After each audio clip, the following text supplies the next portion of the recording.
Class 10th। Good morning friends. तो आज हम क्या करते हैं, क्लास 10th का चैप्टर नंबर 2 पढ़ने की कोशिश करते हैं। और उसका है ना चैप्टर, अगर मैं बोलूँ कि चैप्टर 2, तो आप लोग ध्यान रखें कि चैप्टर 2 का बहुत सारा पार्ट आप 9th में पढ़ के आए। मैं एक बहुत अच्छा कॉन्सेप्ट आज समझाने के मूड में हूँ और वो अपन देखते हैं 30 मिनट में उसे कंप्लीट करते हैं, है ना। बहुत अच्छा कॉन्सेप्ट जो आपके लिए नया है, लेकिन वो हम पढ़ाते 11th में, लेकिन समझना उसको 10th में जरूरी है। जिस बच्चे को क्लियर है वो बहुत सारी चीज़ें समझ पाएगा, है ना। तो मैथमेटिक्स अंडरस्टैंड कर लें, थोड़ा सा लॉजिक समझे कि क्या पढ़ा रहे हैं। तो हमने देखा कि सबसे पहले हम आपको ऐसा पढ़ाते थे, जीरोस ऑफ द पॉलिनोमियल। क्या लिखते थे उससे? Zeros of polynomial. ठीक है, आप लोगों ने ये वर्ड सुन रखा, जीरोस। बहुत सारे बच्चे उसको क्वेश्चन की तरह ट्रीट कर लेते हैं, क्वेश्चन हो गया, बात खत्म। जैसे मैंने ऐसा बोला कि मेरे पास एक x² - 9x + 20 करके क्वाड्रेटिक इक्वेशन, तुम्हें पता है ना क्वाड्रेटिक इक्वेशन x² है ना, ठीक है। तो क्वाड्रेटिक इक्वेशन है, उसके हमें रूट्स निकालना है। रूट्स क्या होते थे? जीरोस।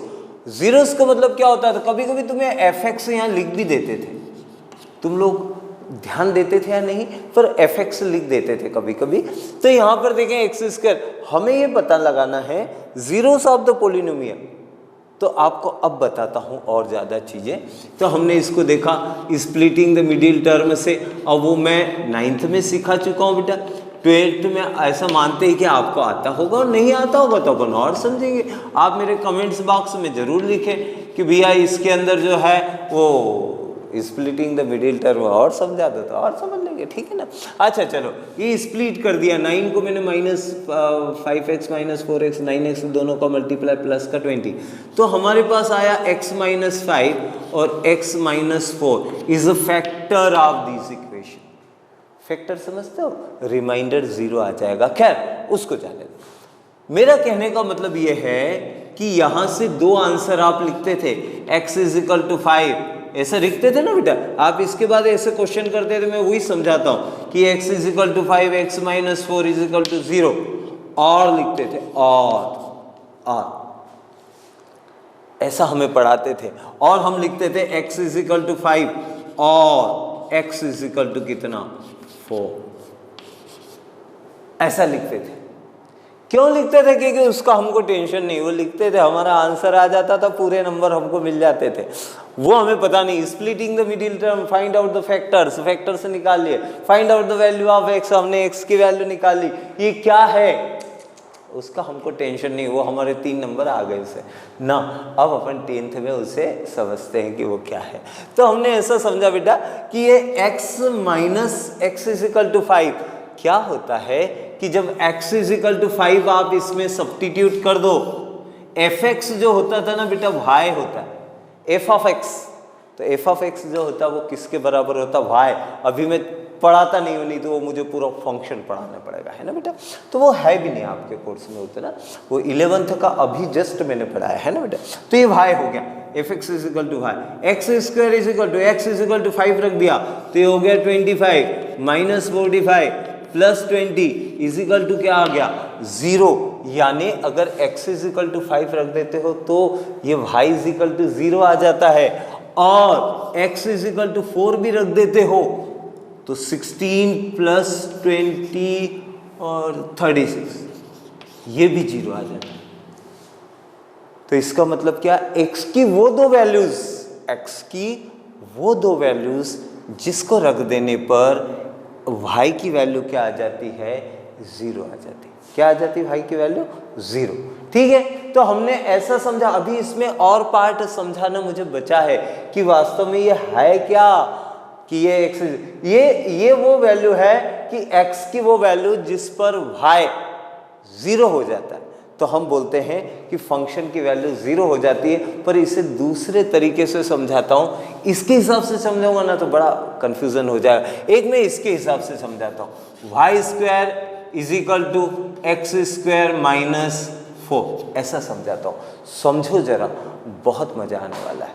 ठीक है, तो मैंने इसको देखा, मैंने इसे सॉल्व करा और आपको ये समझाने की कोशिश करी मैंने कि देखो, अगर बाय द वे मैंने यहाँ पर ऐसी एक टेबल बना ली, टेबल बनाते बेटा, टेबल है ना, उससे समझाने की कोशिश कर रहा हूँ। ये x है, ये y है, x is equal to 0, 0, y is equal to -4, y is equal to x is equal to 1, x is equal to 1, तो 1 माइनस कितना, 1 माइनस कितना है यार, 1 माइनस 4 यानी माइनस का 3, फिर x इज इक्वल टू 2, तो मेरे पास आंसर कितना है, 2 का स्क्वायर, तो ये आ गया 0, फिर x इज इक्वल टू -1, तो y is equal to x is equal to उसका स्क्वायर 1 ही होगा, तो -3, और x इज इक्वल टू -2, तो y इज इक्वल टू 0।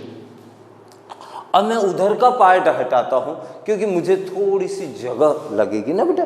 अच्छा, 3 के लिए अगर देखा जाए, 3 के लिए x इज इक्वल टू 3 के लिए आंसर कितना आएगा, 5 आएगा क्या, x is equal to 3, answer कितना, चलो तो हमने देखा। अच्छा, एक चीज और कर देते यार, x इज इक्वल टू 3 लिख देते, x इज इक्वल टू 3 लिखा, x इज इक्वल टू 9 हुआ, तो ये 5 आ गया, -3 पर भी कितना आ गया, 5। अब क्या कर रहा हूं मैं, इसे ड्रॉ कर रहा हूं, तो x इज इक्वल टू 0 पर, x इज इक्वल टू 0 पर y इज इक्वल टू -4, ये -4 एक point, x is equal to 1 पर y is equal to -3, x is equal to 1 पर y is equal to -3, x is equal to -1 पर भी -3, x is equal to 2 पर y is equal to 0, और ये भी आ गया 0, तो ये हो गया -2 0, ये हो गया कितना बेटा 1 और -3, और ये कितना -1 -3, ये वैल्यू सब्स्टिट्यूट कर रहा हूँ बेटा, पॉइंट है, पॉइंट यहाँ से कोऑर्डिनेट उठा के उधर रख रहा हूँ। और उससे एक मुझे अच्छी सी चीज़ समझाने की है आपको, ये +2 ये 0, और x इज इक्वल टू 3, तो y इज इक्वल टू मेरे पास आया 5, यानी यहाँ कहीं, तो मैंने लिखा 3 5, और यहाँ मैंने लिखा 3 पर, ये मैंने लिखा -3 5। अच्छा, इसको जब मैंने बनाने गया तो ये ऐसा बन रहा है,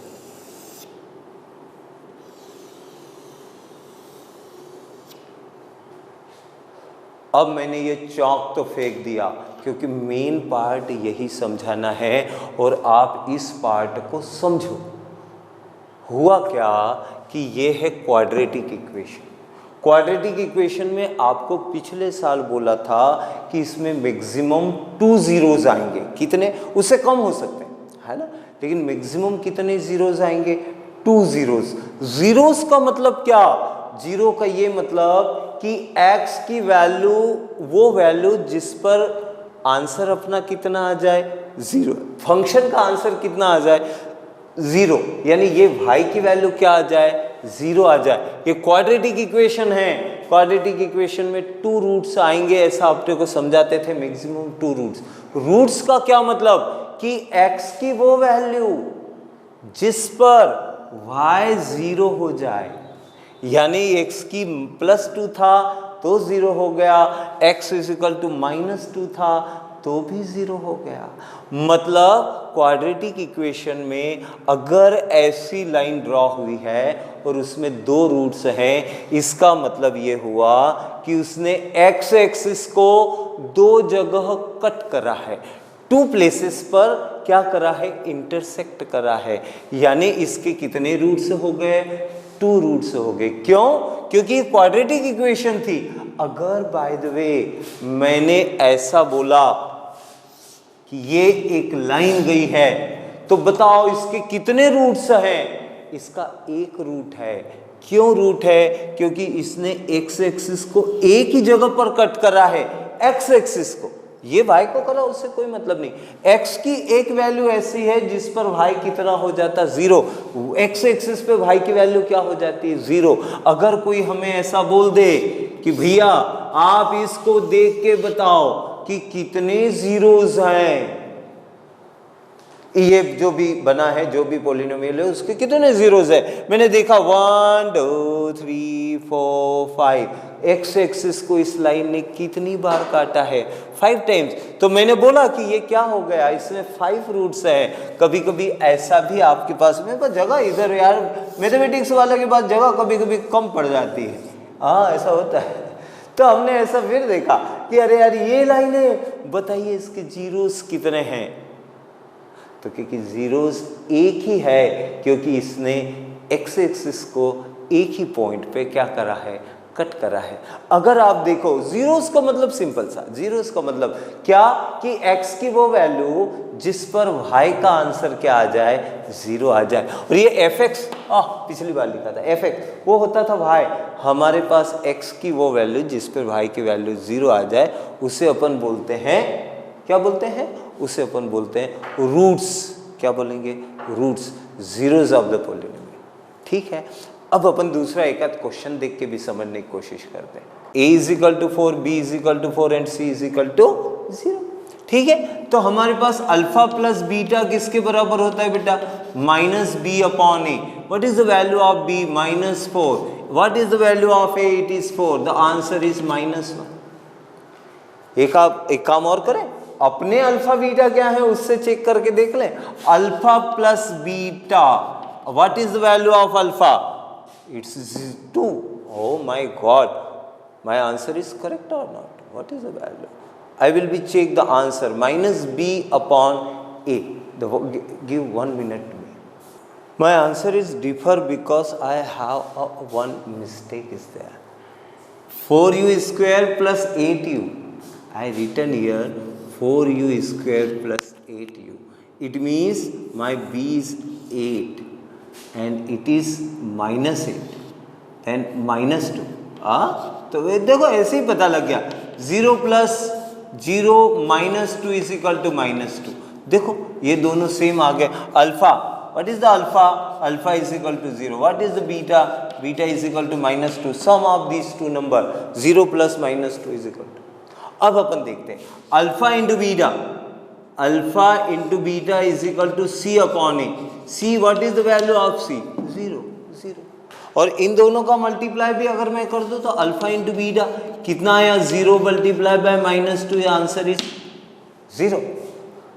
सो my answer is correct and I verify by the roots, taking the roots and the coefficient, the relation between the coefficient. Okay, तो हमारे पास 2 आंसर आए और हमने उसे चेक करके देखा कि ये दोनों आंसर अपने जो हैं वो क्या है, करेक्ट है।